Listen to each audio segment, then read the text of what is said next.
on to a more serious topic, concussions. Yeah. You know, this has been a buzzword in sports circles and it's really only increasing over the last few years. And it's not all talk. Things have been changing. The NFL alone has made 40 rule changes, which include better training and sideline medical care that they say have decreased concussions by 34% since the 2012 football season. And how about this? A new movie starring the great Will Smith is getting people to talk about it even more. Repetitive head trauma chokes the brain. It turns you into someone else.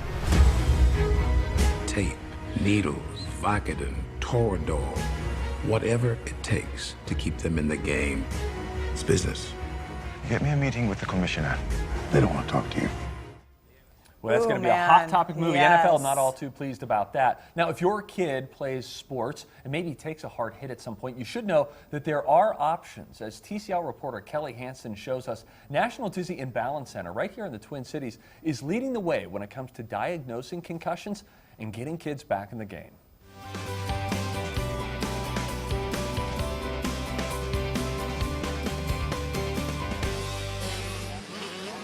12-year-old Connor Clemenhagen isn't afraid of much. He's been riding and competing in motocross for years. He simply loves to kick up dirt. Why do you like motocross? It's fun. Is it scary? No. Even when you go really fast, it's not scary. It's not scary, even after Connor had a big fall last year. It was muddy, and I was going for a bigger jump, but it was out of the corner. So when I came up, my back tire spun out. And then, I ditched the bike apparently, and then I just fell, and then the bike landed on me or something like that. But you really don't remember. No. The details are still foggy, but Connor suffered his very first concussion. Luckily, it was something his dad was already prepared for. I felt really moved that I needed to do this for my own sense of security, that if something did happen, I would have a true meaning of when he was healed.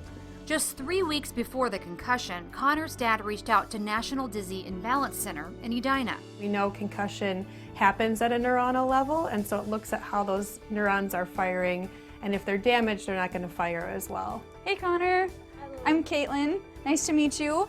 It's called Brain Network Activation Testing, or BNA, and this baseline test helps therapists understand how the brain was working before the concussion, how severe the hit was, and what it'll take to get an athlete back to sport.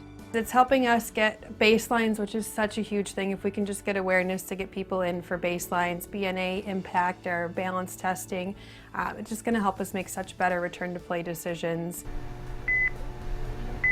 BNA testing showed that Connor's concussion was mild. He was held out of school to let his brain heal. He worked with therapists on his balance and motor skills, and in less than a month, he was back on his bike.